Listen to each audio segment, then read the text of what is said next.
नमस्कार, आप देख रहे हैं IBC 24। मैं हूं आपके साथ विजय कुमार पंड्या। छत्तीसगढ़ की खबरों की शुरुआत और सबसे पहले बात उस प्री वेडिंग फोटो शूट की जिसके कारण बवाल हो रहा था। मुख्यमंत्री समेत दूसरे वीआईपी की सुरक्षा को ठेंगा दिखाकर रायपुर के पुलिस लाइन स्थित स्टेट हैंगर में फोटो शूट कराने वाले नवविवाहित जोड़े पर कोई कार्रवाई नहीं होगी।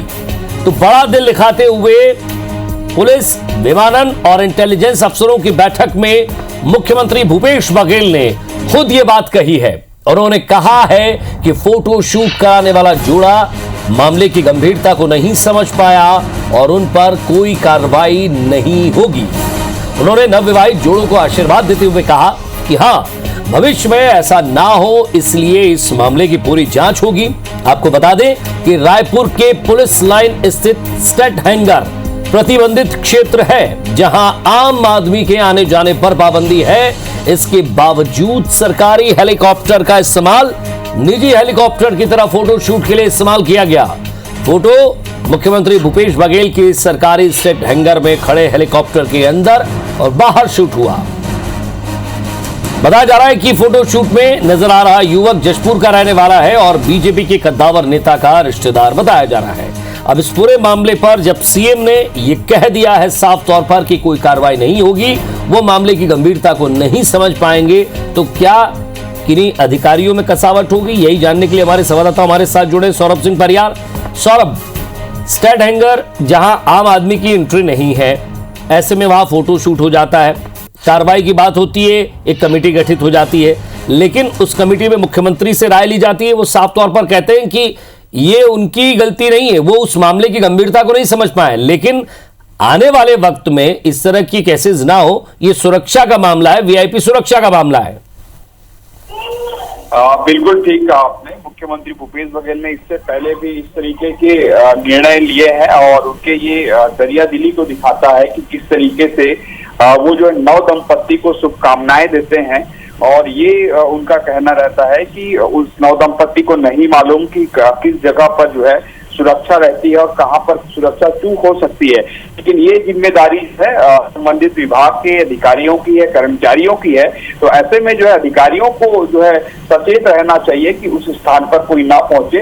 और मुख्यमंत्री भूपेश बघेल कुछ देर पहले जो है संबंधित पुलिस है, विमानन और इंटेलिजेंस ऑफिसरों की बैठक ली है और इस बैठक में उन्होंने साफ तौर पर कहा है कि आगामी जो है आने वाले भविष्य में इस तरीके की जो है ये नहीं होनी चाहिए, ताकि जो गंभीरता है वो बनी रहे और सुरक्षा में कोई सेंध नहीं होनी चाहिए। मुख्यमंत्री भूपेश बघेल ने नव दंपत्ति को जो शुभकामनाएं भी दी है, लेकिन साफ तौर पर समझा जा सकता है कि किस तरीके से एक ड्राइवर के भरोसे जो है पूरे हेलीकॉप्टर को छोड़ दिया जाता है। कहीं ना कहीं पूरे जो विभाग के जो अधिकारी हैं और संबंधित जो वहां पर सुरक्षा अधिकारी हैं उसकी बड़ी लापरवाही मानी जा सकती है। लेकिन मुख्यमंत्री भूपेश बघेल एक बहुत ही प्रैक्टिकल तौर पर इन चीजों को सोचते हैं कि वास्तव में उस नव दंपत्ति को नहीं मालूम कि यहाँ पर जाया जा सकता है तो जो है बड़ी चूक हो सकती है, सुरक्षा में सेंध लग सकते हैं। लेकिन उनकी मंशा यह नहीं थी। मुख्यमंत्री भूपेश बघेल ने उसको बहुत अच्छे से समझा कि नव दंपत्ति की मंशा केवल जो है अपने फोटो को लेकर था, फोटो शूट को लेकर था, सुरक्षा के हो सकती थी।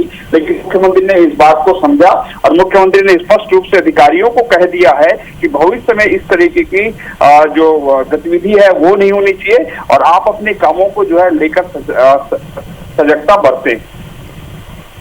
बने रहिए सौरभ आप हमारे साथ। इस जानकारी के लिए आपका शुक्रिया। और रायपुर से एक और बड़ी खबर, जहां कांग्रेस विधायक दल की बैठक हुई है। कांग्रेस विधायक दल की बैठक अभी भी जारी है, सीएम हाउस में यह बैठक चल रही है। तो सीएम भूपेश बघेल की अध्यक्षता में यह बैठक हो रही है और विपक्ष को घेरने की रणनीति बन रही है, क्योंकि लगभग 2000 से ज्यादा प्रश्न लगे हुए हैं। ऐसे में विधानसभा के अंदर विपक्ष को कैसे जवाब देना है, कैसे उनके सवालों का जवाब देना है, आगे क्या रणनीति रहने वाली है, इसको लेकर एक चर्चा यहां सीएम कर रहे हैं। सौरभ सिंह परियार हमारे संवाददाता लगातार हमारे साथ बने हुए। सौरभ, ये विधायक दल की बैठक बजट सत्र को लेकर है, क्योंकि सीएम बजट पेश करेंगे, लेकिन उससे पहले कई मुद्दों पर चर्चा होनी है विधानसभा के अंदर। ऐसे में विपक्ष को उनके सवालों का जवाब कैसे दिया जाए, हो हल्ला ना बढ़े, कैसे उनके तीखे सवालों का जवाब देना है, ये तमाम तरह की रणनीति यहां बैठकर बन रही है। बिल्कुल, देखिए आज से बजट सत्र की शुरुआत हो चुकी है और राज्यपाल के अभिभाषण के बाद जो है वो हंगामा भी हुआ था। विपक्ष ने पूरी तरीके से राज्य सरकार को कहा है कि राज्य सरकार ने कुछ काम नहीं किया है और आने वाले दिनों में भी जो है बजट सत्र में यह हंगामा देखने को मिलेगा। लेकिन इससे पहले कि आज कांग्रेस विधायक दल की बैठक हो रही है, मुख्यमंत्री निवास में सभी मंत्री और विधायक मौजूद है। मुख्यमंत्री भूपेश बघेल की अध्यक्षता में बैठक हो रही है और खास टिप्स जो है विधायकों को दिए जा रहे हैं कि कैसे जो विपक्षी विधायकों को घेरा जाए और सबसे महत्वपूर्ण की जो मंत्री जवाब देंगे वो तथ्यात्मक और आंकड़ों के साथ जो है विपक्षी विधायकों के जवाब दिए जो है देंगे ताकि हंगामे की स्थिति ना हो। उसके अलावा सदन में हमेशा जो पूरे समय जो है जब तक कार्रवाई चलती रहे तब तक उपस्थिति रहने के भी निर्देश दिए जा रहे हैं। वही जो नए विधायक हैं वो कैसे अपने जो अनुभवी विधायक हैं और मंत्रियों से जो है वो टिप्स ले सके ताकि अपने जो उनके प्रश्न हैं उस पर भी वो जो टीका टिप्पणी ज्यादा ना करे, क्योंकि हमने देखा है कि लगभग 350 से ज्यादा प्रश्न लगाए गए हैं। हालांकि इसमें तारांकित और अतारांकित दोनों हैं, लेकिन यहाँ पर देखने वाली बात है कि सबसे ज्यादा विपक्षी विधायकों जो सत्ता पक्ष के विधायकों ने ही सवाल लगाए हैं। तो ऐसे में पुरजोर कोशिश की जाती है कि जैसे हमने पहले सत्रों में देखा है कि जो विपक्षी विधायक हैं वो सत्ता पक्ष के विधायकों के सवाल को लेकर ही जो है जो मंत्रियों को घेरने की कोशिश करते हैं। और जैसे हमने पहले कुछ दिनों पहले देखा जब डी पुरेंद्रेश्वरी जो भाजपा की प्रभारी हैं उन्होंने स्पष्ट तौर पर निर्देश दिए थे कि कैसे लगातार मंत्रियों को ही टारगेट करना है और कैसे घेरा जाना है। तो ऐसे में पूरी कोशिश की जा रही है कि जो विपक्षी विधायक है उसके आक्रामक से कैसे बचा जाए। और सबसे महत्वपूर्ण जो अभी इनके पास जो घेरने के लिए तो मुद्दे बहुत है विपक्षी विधायकों के पास, भाजपा के पास धान खरीदी का मुद्दा है। इसी तरीके से जो लगातार अपराध बढ़ धान, किसान, नरवा गरवा गुरुआ बाड़ी ऐसी कई योजनाएं हैं और उन पे लेकर कई सारे सवाल हैं सौरभ, जिन पर सरकार को भी जवाब देना है। बहुत बहुत शुक्रिया इस तमाम बातचीत।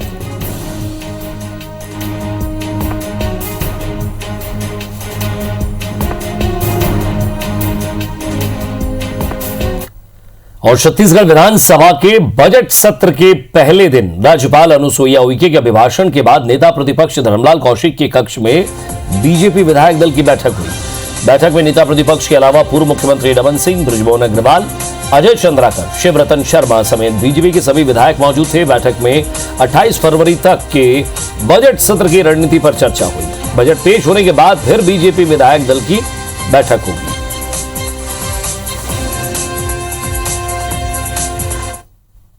उसमें महत्वपूर्ण स्थगन प्रस्ताव से लेकर के अभी जो सप्लीमेंट्री जो अनुपूरक आएगा और उसके बाद में महामहिम राज्यपाल के अभिभाषण कृतज्ञता की प्रस्ताव पर जो चर्चा होगी, इन सारे विषय विधायक दल की बैठक में तय किए हैं, जवाबदारी दिए हैं और जवाबदारी के साथ में सभी विषयों पर चर्चा होगी।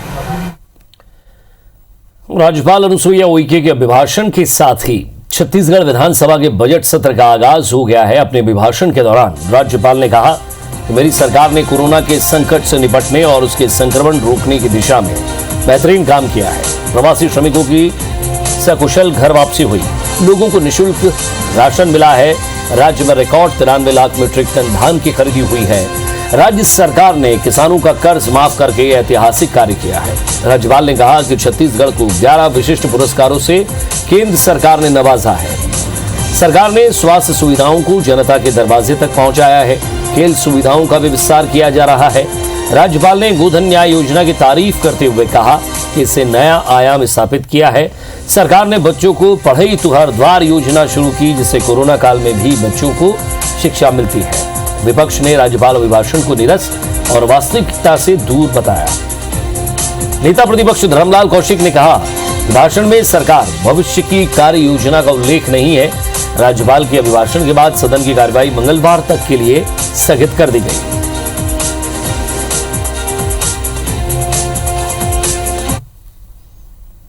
मुझे खुशी है कि आप सब गढ़वो नया छत्तीसगढ़ की कल्पना को साकार करने के लिए एकजुट होकर कार्य कर रहे हैं।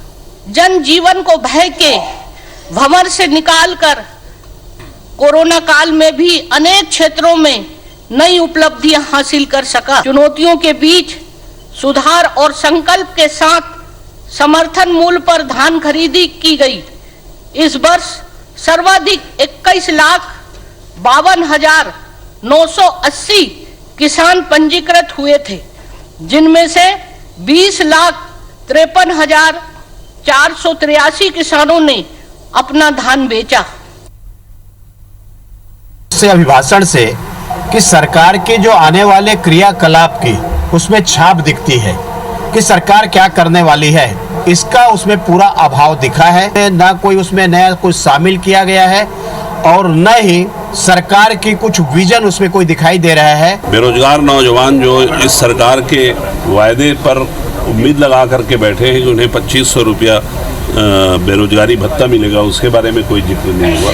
सिवा गोबर, धान और गरुआ नरुआ बाड़ी, इससे आगे सरकार गोबर से आगे नहीं बढ़ पाई है। नए जिले या तहसीलों का गठन का क्षेत्र हो, चाहे सड़कों के निर्माण हो, चाहे पुल पुलियों का निर्माण हो, चाहे सुगम सड़क की बात हो, चाहे इलेक्ट्रिसिटी में लोगों की सुविधा देने की बात हो, सभी क्षेत्रों को माननीय राज्यपाल महोदय ने आज अपने अभिभाषण में कवर किया है। कुल मिलाकर आप कह सकते हैं कि छत्तीसगढ़ की भविष्य के लिए जो हमारी योजनाएं हैं वो स्वर्णिम भविष्य की तरफ ये अभिभाषण इंगित करता है। और इधर छत्तीसगढ़ में धान खरीदी उठाव और एफसीआई में छत्तीसगढ़ का कोटा बढ़ाने के लिए बात करने के लिए एक बार फिर मुख्यमंत्री भूपेश बघेल 26 फरवरी को दिल्ली जा रहे हैं। सीएम बघेल केंद्रीय खाद्य मंत्री पीयूष गोयल से इन मुद्दों पर चर्चा करेंगे। इससे पहले सीएम ने कहा कि केंद्र सरकार धान खरीदी के मुद्दे पर लगातार अड़ंगा अड़ा रही है। अगर इसी तरह से अड़ंगेबाजी केंद्र करता रहा तो आने वाले सालों में धान खरीदी कैसे होगी। मुख्यमंत्री भूपेश बघेल ने कहा कि केंद्र ने पहले तो पर्याप्त बारदाने नहीं दिए, पुराने बारदाने में धान खरीदी की उसकी अनुमति दी गई, वहीं अब नए बारदाने में चावल जमा करने की बात कर रहे हैं। सीएम भूपेश बघेल ने यह भी कहा कि केंद्र ने पहले 60 लाख मीट्रिक टन चावल लेने की हामी भरी थी, लेकिन अब तक 24 लाख मीट्रिक टन चावल की अनुमति मिली है। उन्होंने कहा है कि केंद्र सरकार राजीव गांधी किसान न्याय योजना को बोनस मान रही है, जबकि स्वयं में सरकार प्रधानमंत्री किसान सम्मान निधि दे रही है। इसी तरह दूसरे राज्यों ने भी अपने किसानों को एमएसपी के अतिरिक्त राशि देने की योजना बनाई है। किसानों को धान खरीद लिए, अब एफसीआई में चावल जमा करना है, तो वो कहते हैं कि नया बारदाना लाइए। जब पुराने बारदाना में धान खरीदे तो नया बारदाना से चावल कैसे जमा करेंगे। तो ये अव्यवहारिक कठिनाइयाँ ला के भारत सरकार अड़ंगा डाल रही है और इसी कारण से अब मिलिंग भी प्रभावित होगा, फिर धान उठाव प्रभावित होगा और उसके बाद बारिश लग जाएगी, धान खराब होगा। तो इस प्रकार से बार बार अड़ंगे लगाए जा रहे हैं। अभी 26 तारीख को फिर खाद्य मंत्री ने समय दिया है, तो मैं कोशिश वहाँ जाके फिर उनसे बात करूँगा और समस्या का समाधान हो। चलिए, तो उन्होंने कहा है कि मैं प्रधानमंत्री जी से बात करूंगा और जल्द से जल्द इस समस्या का समाधान निकालूंगा। संदीप शर्मा जी बीजेपी नेता हमारे साथ और राजेश साहू जी कांग्रेस नेता, आप दोनों का स्वागत है। नमस्कार जी। संदीप शर्मा जी, क्या समस्या आ रही है केंद्र को, क्यों वो धान नहीं उठा रहे? क्योंकि आपको मालूम है, आप भी किसानों के बीच आते जाते हैं। अभी जो बारिश हुई थी 2 से 3 दिन पहले, आपने देखा कि उस बारिश में कुछ धान भीगा है, खराब हो रहा है। एफसीआई नए बारदाने लाने की बात कर रहा है, 60 मीट्रिक टन की बात हुई थी, 24 लाख मीट्रिक टन उठा है। आखिर ऐसे कैसे काम चलेगा सर? देखिए, मैं आपको बता रहा हूं कि राज्य सरकार अपनी नाकामी को छुपाने के लिए तरह तरह के बहानेबाजी कर रही है। पानी से भीगने का जो मामला है, तो इनको कैप कवर लगाना चाहिए। ये धान को खरीदने के बाद सुरक्षा का इंतजाम नहीं कर पा रहे हैं, ये सरकार की नाकामी है। इन्होंने किसानों से दाना दाना धान खरीदने का वादा किया था, वह भी नहीं खरीद पा रहे हैं। दूसरी बात, हर चीज में अगर कहीं ये केंद्र सरकार के ऊपर तोहमतबाजी करेंगे तो इनको जवाब देना चाहिए कि क्या इन्होंने केंद्र सरकार से पूछ करके या भारतीय जनता पार्टी से पूछ करके या केंद्र में प्रधानमंत्री नरेंद्र मोदी से पूछ करके अब तक घोषणा पत्र बनाया था क्या? इन्होंने अपने घोषणा पत्र में साफ कहा है राजनांदगांव की सभा में कि इन सारी व्यवस्था के लिए हम राज्य में अलग से 20,000 करोड़ रुपए जनरेट करेंगे और हम ये सब वादा को पूरा करेंगे। अपने वादा को पूरा करने के लिए इन्होंने कहीं पर भी केंद्र के सहारे की बात नहीं कही थी। आज ये हर बात पर इस तरह सड़ंगेबाजी लगाने सर, लेकिन अब तक एफसीआई में चावल जमा करने की अनुमति क्यों नहीं है राज्य को? देखिए, पिछले बार का इनको 28 लाख टन चावल जमा करने की बात थी, इन्होंने उसमें भी 26 लाख टन धान जमा किया और उसको जमा करने का टाइम इनको सितंबर तक था। बाद में इन्होंने अक्टूबर, नवंबर और दिसंबर 3 महीने का समय और बढ़वाया पिछले साल का। इन 3 महीने में भी उसको जमा नहीं कर पाए। अब उसी के लिए जो पिछले साल का चावल बचा हुआ है उसको जमा कराने के लिए उन्होंने मार्च तक का समय मांगा हुआ है। तो जब ये पिछला ही जमा नहीं कर पाए हैं, ये इस तरह से फेल्योर गवर्नमेंट है, हर क्षेत्र में सरकार पूरी तरह से विफल हो चुकी है, और ये इस तरह से बहानेबाजी क्या वाकई तोहमत लगा रहा है या आप लोगों की भी आगे कोई प्लानिंग है? संदीप शर्मा जी भारतीय जनता पार्टी के प्रवक्ता हैं, और भारतीय जनता पार्टी जिस तरीके से हम कहते हैं कि झूठ बोलने की और अफवाह फैलाने की फैक्ट्री है, अपने कर्तव्य का निर्वहन बहुत अच्छी तरह कर रहे हैं। जिस समय केंद्र की सरकार ने कहा था कि हम 60 लाख मीट्रिक टन छत्तीसगढ़ से अपना केंद्रीय पूल में हम चावल लेंगे, तब पूरी भारतीय जनता पार्टी ने सीना ठोक कर कहा था कि भूपेश बघेल सरकार को 15 क्विंटल नहीं 20 क्विंटल लेना चाहिए। लेकिन आप जब छत्तीसगढ़ के किसानों का चावल 28 लाख मीट्रिक टन के आगे केंद्र सरकार नहीं ले रही है, तो भारतीय जनता पार्टी के जो नेता है वो गोल-मोल बात कर रहे हैं। अरे भाई, जिस तरीके से केंद्र सरकार किसानों को सम्मान निधि देती है, हमारी सरकार भी एमएसपी खरीदी करने के बाद में हमारे राज्य के किसानों को समृद्ध करने के लिए तो अपने खेत में लटके ना, इसलिए उनको 10,000 रुपए अगर प्रति एकड़ सम्मान निधि के तौर पर राजीव गांधी न्याय योजना के तहत उसकी जेब में डालने का प्रयास करती है।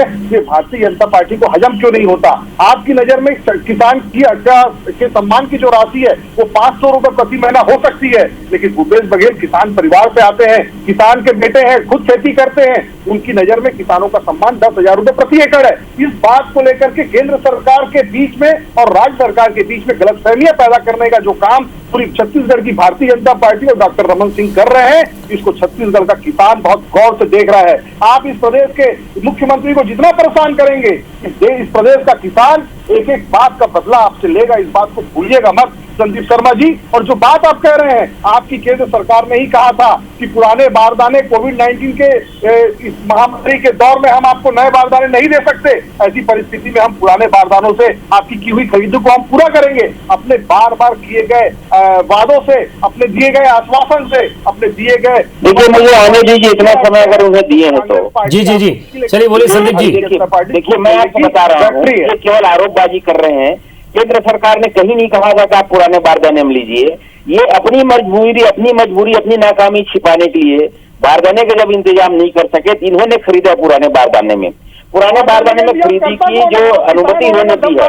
और जब इन्होंने कोरोना काल का बहाना लगाया था, अब इनको बताना होगा बारदाने का इंतजाम देखिए बीच में जो बोल रहे हैं, देखिए आप इस तरीके से कर रही है नहीं बनेगा, प्रचारित करने का प्रयास कर रहे हैं। मुंह मोड़ने वाले देख रहा हूँ, देश के किसानों के साथ किया है दिल्ली के बॉर्डरों। चलिए सर, सवाल यही है कि धान खराब ना हो, मिलर्स तक पहुंचे, कस्टम मिलिंग बाकी है, उधर कितना एफसीआई में जाएगा, उसके बाद सरकार कितना लेगी, इसको लेकर भी फिलहाल नीति स्पष्ट नहीं है।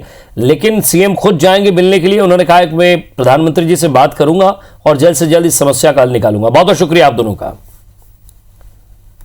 डोंगरगढ़ में हुए रोपवे ट्रॉली हादसे में एक व्यक्ति की मौत के बाद मां बमलेश्वरी ट्रस्ट समिति के पदाधिकारियों के खिलाफ एफआईआर दर्ज की गई है। दरअसल 17 फरवरी को डोंगरगढ़ पहाड़ी स्थित मां बमलेश्वरी ट्रस्ट के रोपवे की ट्रॉली करीब 100 फीट नीचे खाई में गिर गई थी। इस हादसे में 34 साल के गोपीराम पड़ौती की मौत हो गई थी। प्रशासन के साथ पुलिस ने भी इस मामले की जांच शुरू की, जिसमें यह बात निकलकर सामने आई कि बिना टेक्नीशियन टीम के ट्रस्ट की ओर से रोपवे ट्रॉली में माल ढुलाई का काम कराया जा रहा था। इस लापरवाही के लिए मां बमलेश्वरी ट्रस्ट के अध्यक्ष नारायण अग्रवाल, उपाध्यक्ष रघुवर अग्रवाल और मंत्री नवनीत तिवारी के खिलाफ भारतीय दंड संहिता की धारा 304A के तहत अपराध दर्ज किया गया है।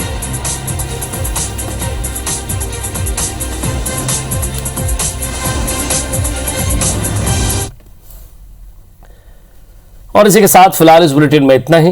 नमस्कार।